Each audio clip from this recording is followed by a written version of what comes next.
নমস নমস্কার বন্ধুরা। তো দেখুন, এই যে গ্যাসে কিন্তু সারা পিঠাটা খুব সুন্দরভাবে ফুলে গেছে। আর এদিকে কিন্তু আমি এলাচ তেজপাতা দিয়েছি, দুধ থেকে জাল করে নেব। দেখুন আমি এই যে খুব সুন্দরভাবে ফুলে গেছে। এটা আমি ঢেকে দেব। ঢেকে দেওয়ার পরে বন্ধুরা, উপর থেকে এই যে আমি হাতে জল নিয়েছি, এটার ধারে ধারে কিন্তু একদম যেন একটু ভেতরে হালকা করে জলটা যায়, তাহলে কিন্তু পিঠেটা কিন্তু খুব সুন্দরভাবে ফুলে। এখানে কিন্তু এখন আমি চিনিটা দিয়ে দিয়েছি বন্ধুরা। এই যে চিনিটাকে এখন আমি পুরো একটু নেড়ে নেড়ে গলে নেব।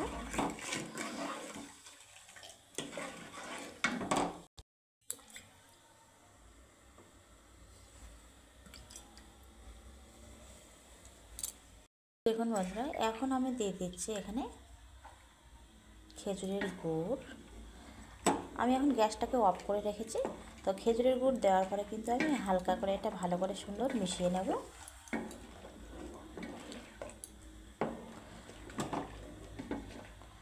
এখন একটু দেখে নেব। তো দেখুন বন্ধুরা, খুব সুন্দরভাবে কিন্তু একদম ফুলে গেছে দেখুন। তো এইভাবে কিন্তু এই পিঠে ভাজার সময় কিন্তু উপর থেকে হালকা করে জল দিয়ে দিলে কিন্তু তারপর ঢাকা দিলে খুব সুন্দরভাবে ফুলে ওঠে। তো দেখুন বন্ধুরা, একদম এক ঝটপট আমি কিন্তু ছোট ছোট সাতকপি বলুন বা সারা পিঠে আমি ভেজে নিয়েছি। আর দেখুন সম্পূর্ণ পিঠেগুলো কিন্তু খুব সুন্দরভাবে এই যে ফুলে গেছে বন্ধুরা, দেখতে পাচ্ছেন খুব সুন্দর। এই যে একদম পারফেক্ট হয়ে গেছে, এই যে খুব সুন্দর। তো এখন আমি এখানে একটা একটা করে আমি দুধের মধ্যে ছেড়ে দেব।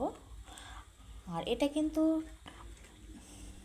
সকালবেলায় আরও খুব সুন্দরভাবে একদম নরম ও ফুলে উঠবে বন্ধুরা।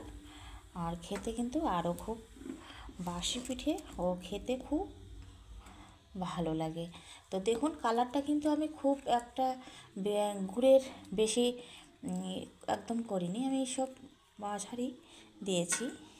কাঠের চামচে 2 চামচ আমি দিয়েছি খেজুর গুড়। তো কালারটা খুব সুন্দর এসেছে। তো এটাকে আমি কিন্তু পিঠেটা দেওয়ার পরে বন্ধুরা আমি আবারও একটু ফুটিয়ে নিয়েছিলাম মিনিট 5 দিয়ে। এখন আমি এটা গ্যাসটাও অফ করে রেখেছি।